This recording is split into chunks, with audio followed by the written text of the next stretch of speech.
all means to me is that we are now part of Israel, and this word applies to us just like it does anyone else. And what that means is that we have the ability now to open up his scriptures, which when I say scriptures, I mean the first 5 books of the Bible. And please don't be offended by that. And what I mean by that is when I go back and I read from the law, the Torah, his instructions is what, if you open up your Strong's Concordance and you look up the word law, it will read to you Torah, instructions. To hit the bullseye is what it really is. And when Yeshua came, he was that living Torah that walked it out in the physical manner for us. So we had a chance to learn of him while he was here. And that's what the second half, if you will, of your scriptures is all about. It's all a testimony of our Messiah. It's a testimony of his disciples that he trained in all of these areas to really give us the ability to see them walk out the first part of the scriptures. And that's it as a whole. It gives you the first part of the scripture, the instructions laid out for you. It gives you the middle part where people have walked away from Torah, Nehemiah, Ezra, Esther, Josiah. You can really think of just about any of them that walked away from Torah and that realized what they had done by being in disbursement, which we are right now. We are in diaspora before he calls us back together. So when all of those people lost the ability to understand his instructions, they found the Torah and they said, how could we have known? How could we have not known? How could we have walked away from your instructions and what they really meant? How could we have joined ourselves to other gods? How could we have joined ourselves to other religions and forgotten the name of Yehovah, Yahweh? However it is that you pronounce it. We're not going to know until we really meet him, but it is something like Yahweh, our Creator. So anyway, basically what I really wanted to share with you is that how I just came to understand some of these things and how these things really did apply to me. His feast, for example. He has 7 feasts. And these feasts are not, if you go back and you read in Leviticus 23, if you go back and read them, you will see that these feasts are feasts of the Lord. They are a feast of Yahweh. They are not the feast of the Jews. They are not the feast of a Judaism religion. They are a feast of the Lord. They are the feast that he made for his people. It's a set apart time.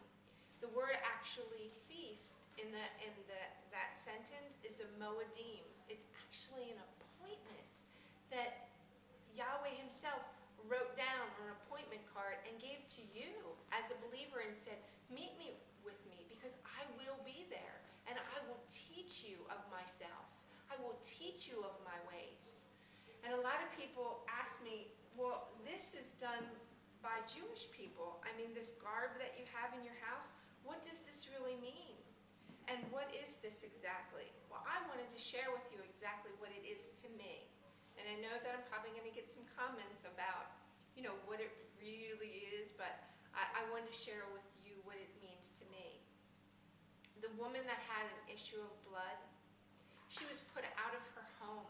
She was put out of the camp because she had an issue of blood. And she had this issue of blood for years. And she had a family. She had people that she loved and that she cared about. And she had no chance of being healed of Messiah came. And she knew that. And when her Messiah came by, and she was out of her camp, remember, he was wearing this very garb. Now, it might not have looked exactly like this, but it looked something like this. It was his talit. And he was wearing it as he walked by. And whenever the scriptures say that he had virtue in his wings, this is what it's referring to. It's referring to something that you will find in Numbers 15:38, I believe, and Deuteronomy 12:12, I think it is. Maybe it's Deuteronomy 12:5. But these, it says, speak unto the children of Israel. Remember, that's us. To put these on and to look upon them and to remember who you are and to remember my commandments, that you won't walk away from them, that you remember me in everything that you do, when you get up and when you are awake during the day, when you're talking to your children, when you're everything that you are. And before you go to bed at night, you will look upon these and you will remember my commandments. You will remember my heart. That's what it's saying. So anyway, the woman of the issue of blood, she grabbed onto this. She grabbed onto this, and he said, what virtue has left me? What virtue has gone out of me? Because he knew that there's power in the wings of there's healing here. And she said, I had to take my chance because you're my only chance. And I knew that you are Messiah. And he said, you have been made whole this day because you have seen the power of the healing of me, of the Messiah, of the ways of the Father. And you have grabbed onto the seat. You have remembered the commandments. You have remembered what it is that makes you righteous, what makes you set apart. You have realized, woman of issue of blood, that it can only be through me and my power that I have given to you. Through your obedience in my commandments is what will give you righteousness. And that's what he's given us today. So it's not something that we're under. It's not a law that we're under. It's something that's beautiful. It's a beautiful story that has been a blessing that has been given to us of obedience. And when we obey it, it's not because we're under a law that we get to obey this.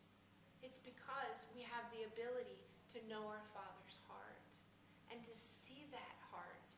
And, I want my children to love me, not because I've told them what to do and I've given them this, and this to do. I want them to listen to me out of a heart that loves me enough to be obedient. And I want to make that clear that I never believe that we have been saved by following the instructions of the Father. I have the privilege of following the instructions because I have been set apart, because I have been chosen to walk holy, kodesh, set apart. I also wanted to explain this. This is another thing that my family and I do. This is called a shofar. A shofar is a beautiful instrument. Whenever you see the word trumpet in the word, it's actually referring to the shofar. And it's a beautiful thing that you blow for all different kinds of reasons. You blow it for an alarm. You also blow it to signal things, the camp, whenever things are happening. But you also, the most beautiful expression that it is to me, is that you are proclaiming something. That you, without words, that you are blowing into the end of this, and that through all eternity, throughout the vibrations, through all of the earth, that you are proclaiming that Yahweh is God.